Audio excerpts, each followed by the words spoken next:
And what we have here is one of the most neglected yet useful tools you will ever build yourself. It is a cutting oil pot. And it just so happens this one-of-a-kind pot is the most ridiculously overbuilt one you will ever see. Gold-plated, magnetic retention, base, and brush. Stick around, I'll show you how. I started a couple months ago when I picked up these ring magnets. These are rare earth neodymium.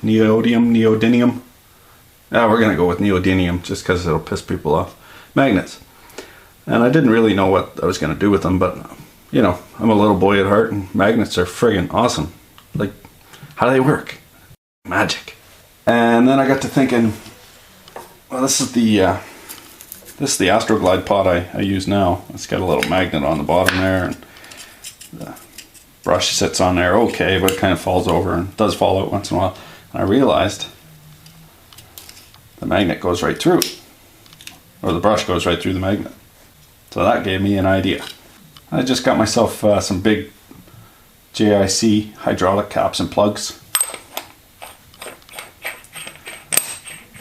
These are -20s, so 1.25 inch. Hydraulic helps if you have helps if you use parallels and pairs. Okay, well, warp factor 7.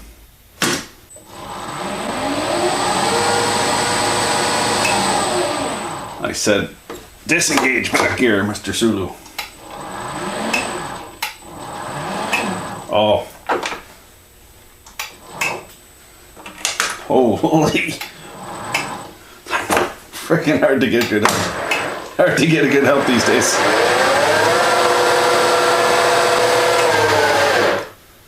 That's a little fast even for me.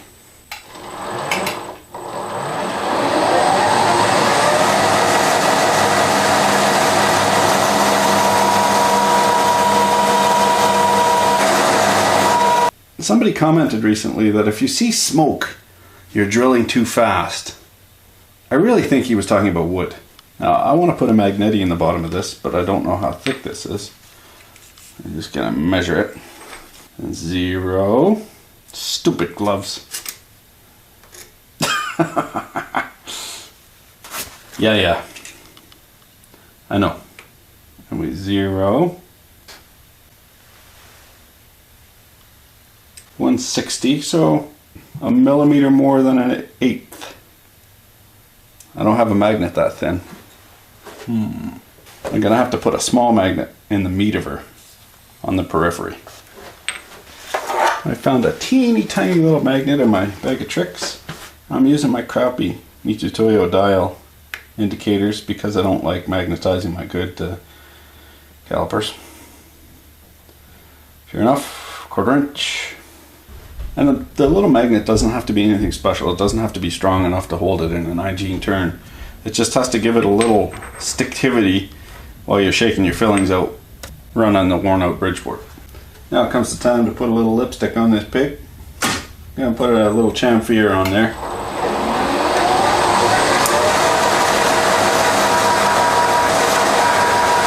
She slides in there real nice. I don't know if anybody else does this, but I got an extra 1/4 inch and an extra 1/2 inch collet that I keep a drill bit in.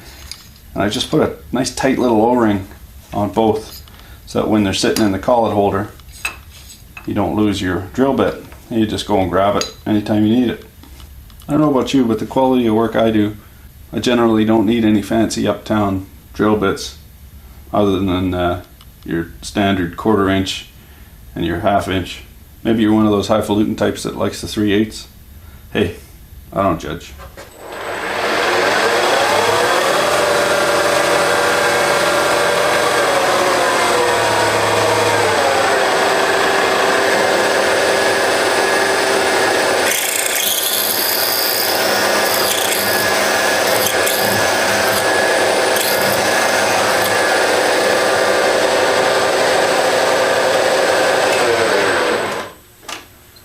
We're just going to use the isocyanate glue to chooch that in there.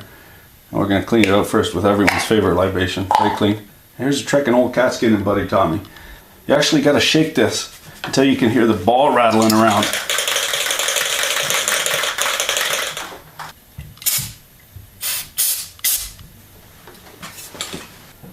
A little Little dabble, do you? Generally, products fall into two categories. Either little dabble, do you, or bigger the gob, the better the job. It's just a matter of experience as to which one it is. And of course I'm not wearing my gloves, so I'm going to get this stuck to my eyeballs. Yay. Son of a diddly. Now I drilled this too deep, but of course I drilled it on purpose in order to show you a little trick. What I got up here is a piece of that electrical tape. Electricians use this to keep in the ones and zeros. And we use it for just about everything else. And then when the glue chooches, it'll be in the correct position, slightly stood off the surface, so it's pulling in there, and it's not going to glue itself to the bottom plate, which would be a real pain in the ass. Okay, so rinse and repeat for the top half with the magneto, and make sure you mix this up good, otherwise you won't see right away, but it won't last nearly as long. This will be a residue on there. You gotta hear that little ball mixing up. And if it's been sitting for any amount of time, it's going to take a while, so just be patient there. It's always time to do it right the second time. There we go, 2 parts done. We can fill her full of rapid tap. Give her a trial run. And I'll tell you a little secret. You see this rapid tap on a video or in somebody's shop, you know right away he's Canadian. And now the moment we've all been waiting for, the test. She's a Bonnie, a beauty, and a joy forever. Ah, shit. I forgot a step. After you put the tape down, you gotta give it a whack before the glue sets. It's blatantly obvious that I don't have a DRO for this mill because it'd be worth more than the mill is worth. So what I do, the easy way to get the correct depth for pockets is just take your magnet or whatever you're doing there and just bring up your stop. Now you get the correct depth every time. Bob's your uncle. Now that is pretty damn cool. Skookum as frig. Double flush magnets on there. Ring magnet on the inside to retain your brush. That is the best oil pot you're ever going to see. But I ain't through yet. So I'm going to take the gold ore that I prospected, that I hand cobbed, crushed, ground, concentrated, separated the gold out, turned it into a solution. It's the best gold on earth. It's like gold encrusted gold that I made myself. That's what we're going to plate this with. So to start with, we're going to take some muriatic acid. We're going to etch off this zinc. We're going to create a copper base coat solution, electroplating solution. Then we're going to go ahead and use the gold that I refined myself to electroplate this.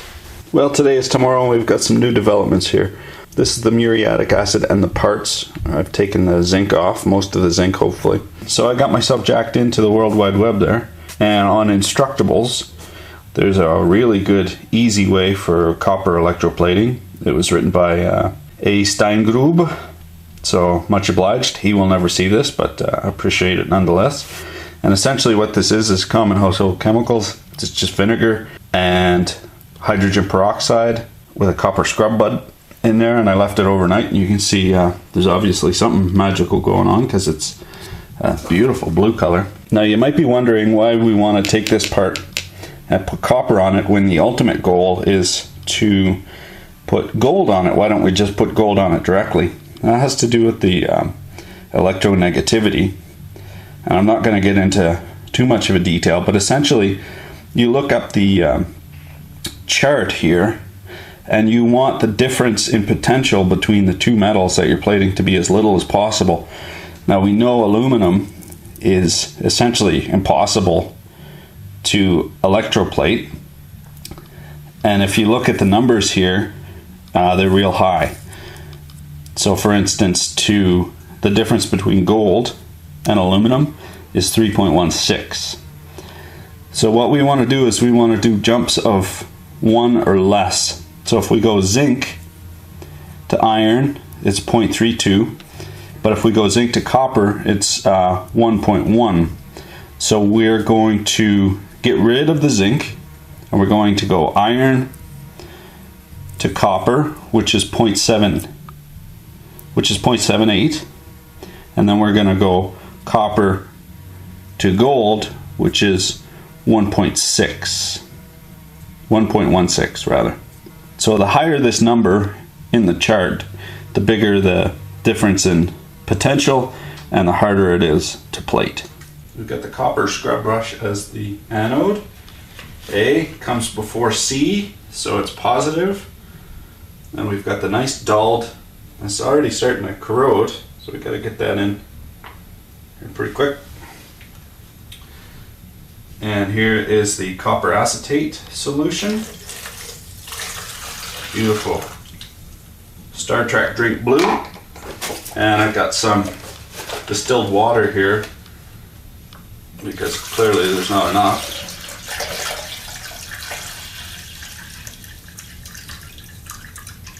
There we go. And now we put the cathode on here. We've just got a glass rod. Let's give her a try. So not much going on there at 5 volts. I just saw one little bubble. I don't know if it's evolving any bubbles yet. I'm going to show you the setup. So here's our 12 ohm current limiting resistor. It's a big one. So at 5 volts, 12 ohms, I don't know, you get 0.4, 400 milliamps. And I'm using the Dangerous Prototypes Breakout board. This thing's awesome. Basically, you take an old derelict computer, you take the power source out of it, and you buy this little board for 13 bucks, and it plugs right in, and then you get 12 volts, 5 volts, 3.3 volts, and minus 12 volts. So if you go that 12 and that 12, you get 24 volts. So it's perfect for the shop because you can run solenoids and do all sorts of testing and electroplating and all that good stuff. I highly recommend getting one of these. You can charge batteries with it. It's awesome. And of course, free 99 for the power supply out of an old computer is about as good a deal as you're ever gonna find. Alright, she's been chooching away here for about 5 minutes. Let's have a peek at her. Ho ho! Seems to be working pretty good. It's got a distinct copper look to her. I'm just gonna get my gold plating solution ready. Now this is extra super special because this is from ore that I prospected, hand cobbed, crushed, concentrated, got the gold out of, and this is barren cons now. Well, not barren, but it's concentrates with no gold in it that you can get out. Now I had it assayed and it's got 3,000 ppm, so that's 3 kilograms per ton of gold in it. And what I did was I made a witch's brew. Well, we got a nice base coat of copper. So I'm gonna fire up the old redneck fume hood. Start plating the gold. Oh man, all these pretty colored fluids. I could go for some Kool-Aid. So unfortunately I don't have a big gold brick to put in here to use as the anode. I'm just gonna use some graphite. And you know that gold is very noble. It doesn't rust or anything like that. So in order to get it into solution, you need some seriously toxic shit. So yet again, you don't want to be doing this in your mother's hacienda. Sorry about the noise. That's bubbling up pretty good. I was going to show you the plating amperage, but the GD fuse is blown. You know how much they want for one of these fuses? 50 bucks. Yeah, incredible. But gotta pay it. It's fluke. You know, I wouldn't go anywhere without my Louis Vuitton handbag, just like I wouldn't go anywhere without my fluke. Alright, I got her all apart. I discovered something interesting. You need to be smarter than the fuse. Oh well, we got it apart. That's the factory battery. Pair deer. A pair of deer. Interesting.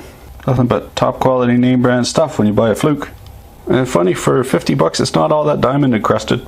Whew. So as soon as I finish this gold plating project, I'm going to get to work on the time machine and go back in time and tell my cheese-eating college self to throttle back on those funny smelling Mexican cigarettes. Gold! Okay, not too bad. Got a little scratch there. I'm gonna buff it up, see what it looks like. Now I changed it to 5 volts because it was bubbling pretty good at 12 volts. And yeah, it's clearly depositing gold on there. So the only problem is there's some ugly spots here. Well, it's a little thin where I rubbed it off there with the 600 wet grit sandpaper. I was kind of impatient trying to buff it up. I don't think it's going to buff up because the bottom surface is just machined rough. It's I didn't polish it or anything. And you can see spots here that I really didn't prep very well, where the plating came right off. There must have been some grease or something on there. Okay, here's the top, and again, a little tip. You gotta be smarter than the magnet. So when I chooched this into the acid, it blew the magnet right out, ate the magnet right away. And this is the back. I got this painted for the spots that I don't want plated. And there you have it, gentlemen, the world's only gold-plated lube pot. Now, if you'd like to make one of these yourself, just factor in the cost of the free miner's license, the gold claim, the 2 years of prospecting, the summer of making my own crusher, mill, and concentrating table. Of course, you could do it the easy way and have me build you one. If you got more money than brains, 80 grand will get you this one. That's about what I got into it. Thanks for watching. Keep your stick on the ice.